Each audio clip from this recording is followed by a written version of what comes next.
Let me borrow $20. Lately, I've been enjoying movies about alien invasions with things like Battleship, Battle Los Angeles, and one from earlier this year that nobody saw called Elevation. This is a movie that I tried to see in theaters, but like most movies these days, it was showing for maybe one weekend before it was pulled and immediately put on streaming. Considering the fact that this stars Bird Captain America Anthony Mackie and Deadpool's girlfriend, I figured this would have done a little better. I mean, it was even marketed with "from the producers of A Quiet Place," and the trailer is trying really hard to give off the same vibe. But for a change, I'm gonna do something a little different with this video. I already know that Elevation is 100% trying to be A Quiet Place. So we're going to run through the plot and then break down why it fails at being anything like A Quiet Place. The movie opens with narration telling us it's been 3 years since the Reapers, our aliens for this story, wiped out 95% of the world's population in a matter of days. We then cut to a kid who is below 8,000 feet looking at a refugee camp where some other kids are playing. His spying is interrupted by a Reaper, so we get a small chase to show us that the Reapers will not go an inch above 8,000 feet in elevation, even though they have long tentacle things that probably could have grabbed the kid and dragged him back over the line.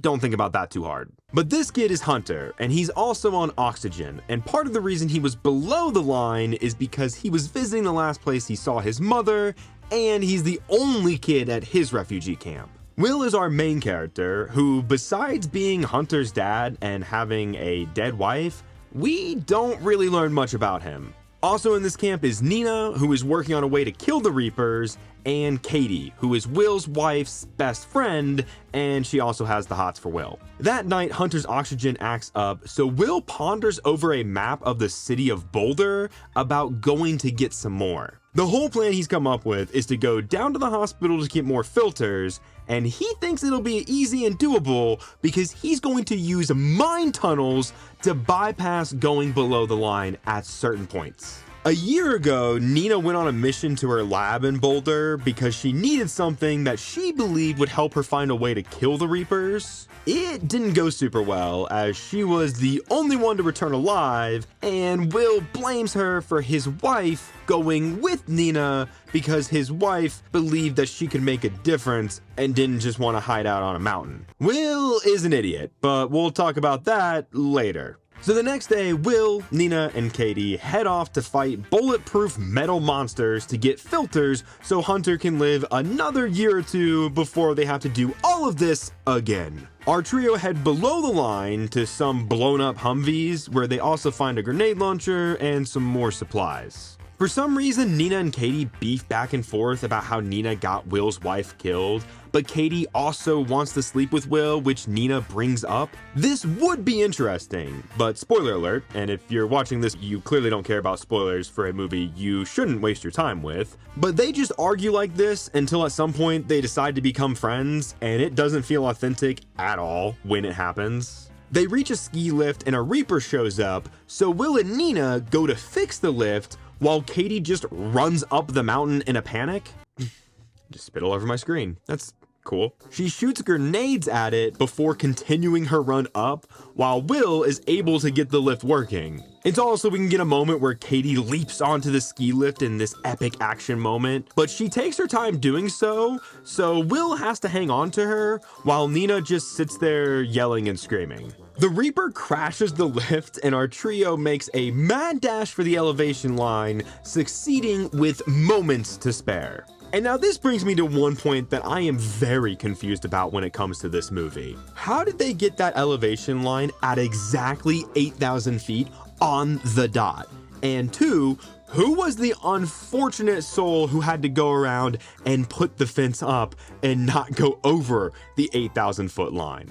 On their walk, they spot a group of horses, and Nina drops a comment about how the Reapers only go after humans. The next morning, they reach the mine tunnel they're taking to Boulder, and unfortunately, there's a section where they will be below the line that Will failed to mention earlier. Nina gets pissed because apparently the Reapers track the humans through the CO2 that we emit when we breathe, and being in a mine will cause it to build up, making them even more of a target. And to make matters even worse, the part Will planned to use is sealed off because of a cave-in. Of course, a Reaper pays the group a visit, causing them to run into a dead end, so in order to go undetected, they hold their breath for a very long time. And also, if this thing tracks through CO2, there would already be CO2 in this pocket because they were breathing seconds before the thing came in to track their breathing. This movie introduced something that it thought would be really cool, but it's actually really stupid. So dumb, it's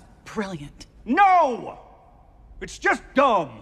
But another exit opens up, so instead of waiting, Katie runs straight out into the Reaper without thinking. She gets dragged away and killed, while Will and Nina use a ladder that's literally like right next to them and exit the mine. So if she had just waited 2 seconds, she would have lived. Why did they make her be stupid for no reason? That night, Will and Nina chat around some product placement of mac and cheese while they discuss more about how Nina got people killed. The next day, they race down to the hospital in Boulder using a truck that they found at a nearby ranger station. After frantically looking, Will grabs the filters just as a Reaper shows up to chase them around a little bit. It attacks them through the wall, Nina sets off a bunch of CO2 to cover their tracks, and Will blows one up and out a window. Nina begs Will to go with her to her old lab because she's like 20 to 90% sure she knows how to kill them. At her lab, she coats a bullet with a mixture, and Will finds a picture of her family, realizing that she's a real person with real emotions for the first time.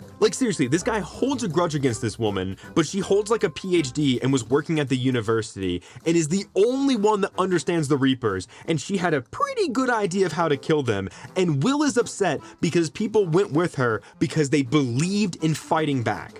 Or maybe he's right, because the bullet doesn't work, so Nina tells Will to go save his son while she stays back to try something else. Will speeds off to the elevation line, and Nina kind of puts it together on how to kill the aliens. Will's tire pops, flipping his truck over just in time for 3 aliens to corner him. Lucky for him, Nina just teleports there just in time with the magic bullets that save the day and kill the Reapers. Like seriously, how did she get there faster than Will? He was driving, flipped over, ran away, got cornered by 3 aliens, and then she's just there already with more than 1 bullet to kill the aliens, even though we literally just saw her kill an alien in her lab. So maybe she has a sports car. Let's go with sports car. And it turns out the Reapers are actually machines and not aliens, meaning it's programming that keeps them from going above 8,000 feet. God, this movie is stupid. Nina raises a pirate flag, which signals to nearby camps that they know how to kill the machines, and the word gets out to everyone else. The movie ends with a bunch of cheering and an overhead shot of the machines exploding by the masses. During the credits, it's also showing the progress of everyone from the West Coast of America going to the East Coast, liberating everyone. Yeah, Elevation is as bad and slow as it sounds. There are a lot of shots that linger on the scenery, or after the actors have left the frame, it still holds on where they were for no reason. It's just a boring 90-minute game of run away and hide, and then run away and hide a little bit more, and it's just not fun. So here's how it tries and fails to be like A Quiet Place.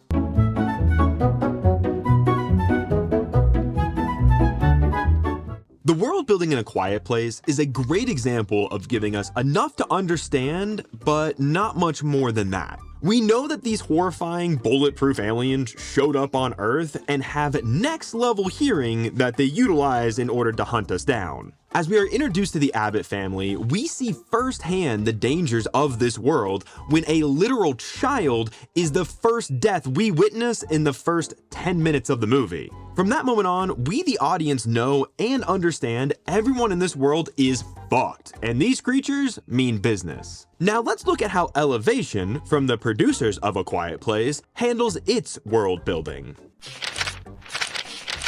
I wrote down a confusing man-made machine reveal in the last 5 minutes of the movie. Elevation is a great example of too much and not enough all at the same time.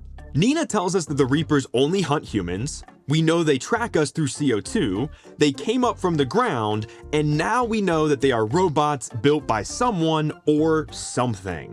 What was the benefit of adding a last-minute mystery to the evil creatures? Because now I have way more questions than I should leaving a movie like this. Who made the Reapers, and why are they only here to kill humans? And also, how did they end up in the middle of the earth? Well, guess what? There's a post-credit scene that shows objects in space coming to Earth. So what the fuck does that mean? Oh, they thought they would have a shot at a sequel and do what? Weird ground robots teaming up with aliens to fight humans? My point is that A Quiet Place sets the stage for the world, and I don't have any questions about what's going on. Whereas with Elevation, I feel so unsatisfied and have too many questions left unanswered.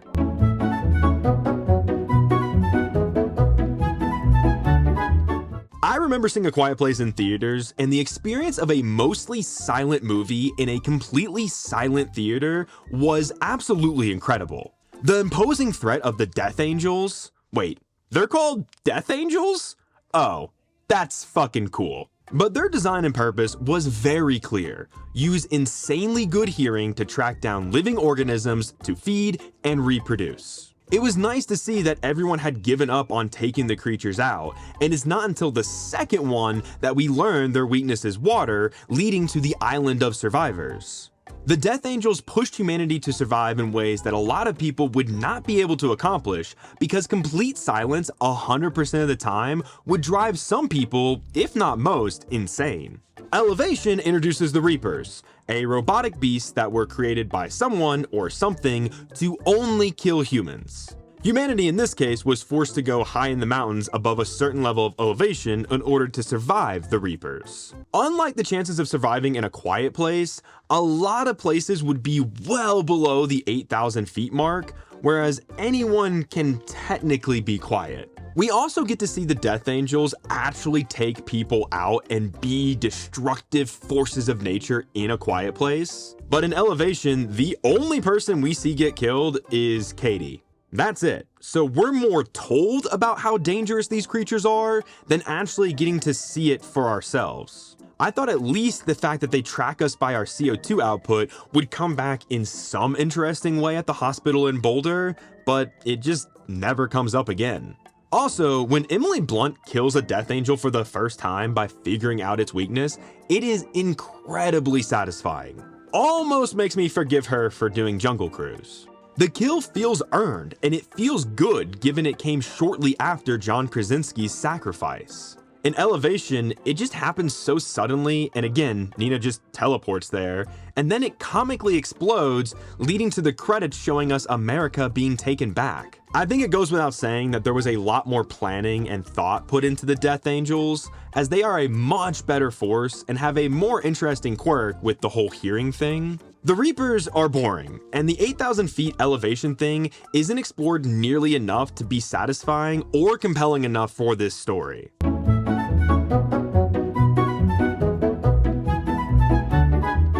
Oh man, Will is stupid and full of double standards. The man is upset his wife went with Nina to find a way to kill the Reapers, but unfortunately, she got killed in doing so. That is a noble cause to die for, but Will dragging Nina and letting Katie come along with him on a dangerous mission to just get filters that only benefit his son?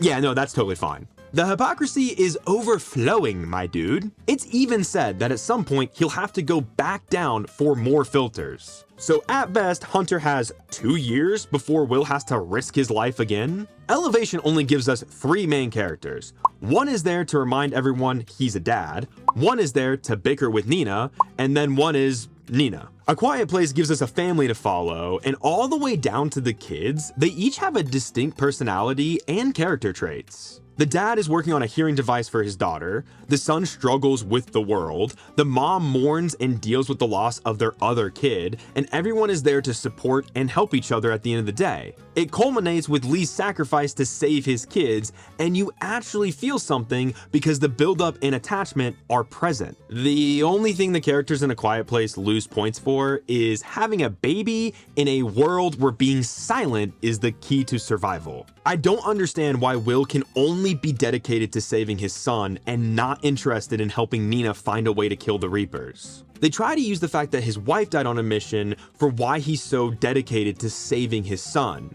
But when you peel back the layers, what he's doing is exactly what his wife did. They could have easily had Will be interested in not only getting the filters, but finding a way to kill the Reapers because he realizes that his son only has so much time and he can only make so many trips to get these filters. I mean, the movie basically gives you a reason for him to not only want to save his son, but ultimately find a way to kill the Reapers, and then it does nothing with it, meaning that Will, Nina, and Katie all just fall flat as characters. Katie is just there because she has the hots for Will and is following him around like a sad puppy, and Nina wants to find a way to kill the Reapers, but her character is so poorly written that it just doesn't fit. The characters are essential to making the world feel believable, and in A Quiet Place, they succeed without question, except for the baby thing. That's still really stupid. In Elevation, the characters just feel like planks of wood that were written to just fill a spot on screen, and that's it.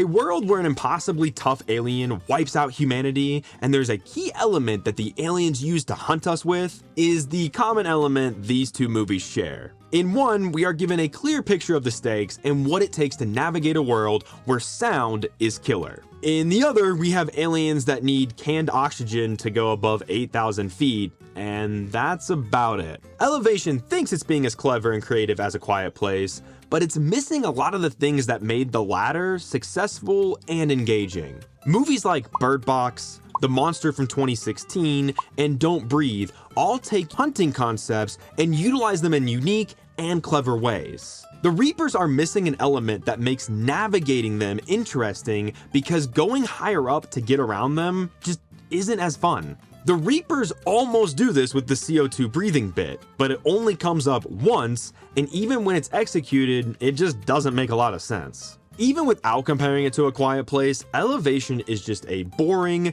slow, lackluster alien invasion movie that just doesn't deliver. These reasons and more are landing Elevation in just plain garbage. Hey everyone, if you enjoyed this, don't forget to check out my video on the movie Jungle Cruise, the rock movie that you guys voted for. Don't forget to like, subscribe, and comment down below what movie you'd like to see me cover in the future.